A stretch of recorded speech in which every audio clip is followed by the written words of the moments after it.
Unang pagbasa. Pagbasa mula sa aklat ni Sirach.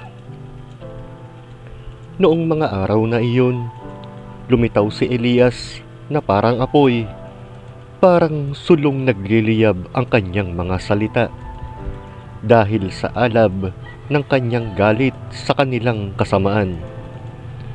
Pinadalhan niya sila ng taggutom at marami sa kanila ang nangamatay. Sa pangalan ng Diyos, pinigil niya ang ulan at 3 ulit siyang nagpaulan ng apoy. Kagilagilalas ang iyong mga kababalaghan, Elias. Sino ang makatutulad sa mga ginawa mo? Sa wakas, iniakyat ka sa langit ng isang ipo-ipo, lulan ng isang karwaheng hila ng mga kabayong nag-aapoy. Nasusulat na ikaw ay babalik sa takdang panahon upang paglubagin ang galit ng Diyos bago sumapit ang takdang araw, para pagsunduin ang mga magulang at mga anak at muling tipunin ang mga lipi ng Israel. Mapapalad ang mga makakakita sa iyo at yaong mga namatay na umiibig sa Diyos, sapagkat kami rin ay mabubuhay. Ang salita ng Diyos. Salamat sa Diyos. Salmong tugunan. Ang atin pong itutugon. Akitin mo, poong mahal, iligtas kamit tanglawan. Pastol ng Israel, kami ay pakinggan. Mula sa trono mong may mga kerubin, kami ay tulungan. Sa taglay mong lakas, kami ay iligtas at tubusin sa hirap. Tugon. Akitin mo, poong mahal, iligtas kamit tanglawan. Ika'y manumbalik, o Diyos na dakila. Pagmasdan mo kami mula sa itaas, at ang punong ito'y muling pagyamanin at iyong iligtas. Lumapit ka sana. Ang puno ng ubas na itinanim mo ay iyong iligtas. Yaong punong iyon na pinalagumot, iyong pinalakas. Tugon. Akitin mo, poong mahal, iligtas kamit tanglawan.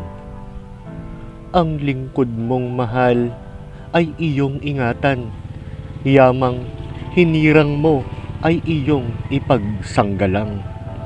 Iyong palakasin bilang isang bansang makapangyarihan, at kung magkagayon, magbabalik kamit, di na magtataksil sa'yo kailanman.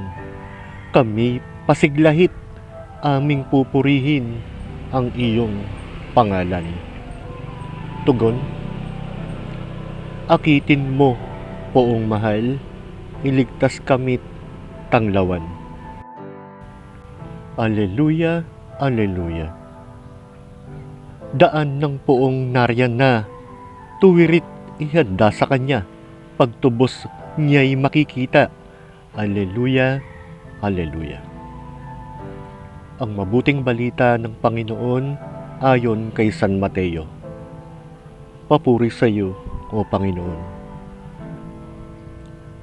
Habang bumababa sila sa bundok, tinanong si Jesus ng mga alagad, bakit po sinasabi ng mga eskriba na dapat munang pumarito si Elias? Sumagot siya, paririto nga si Elias upang ihanda ang lahat ng bagay.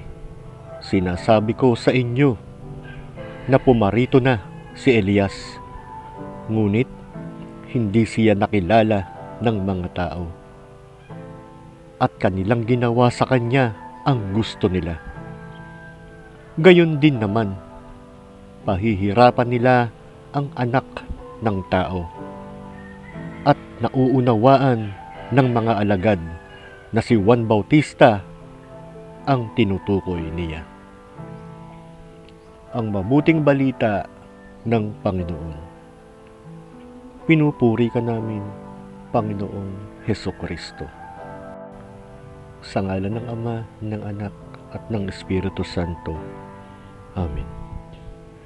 Ama namin, sumasalangit ka, sambahin ang ngalan mo, mapasa amin ang kaharian mo, sundin ang loob mo, dito sa lupa, para ng sa langit.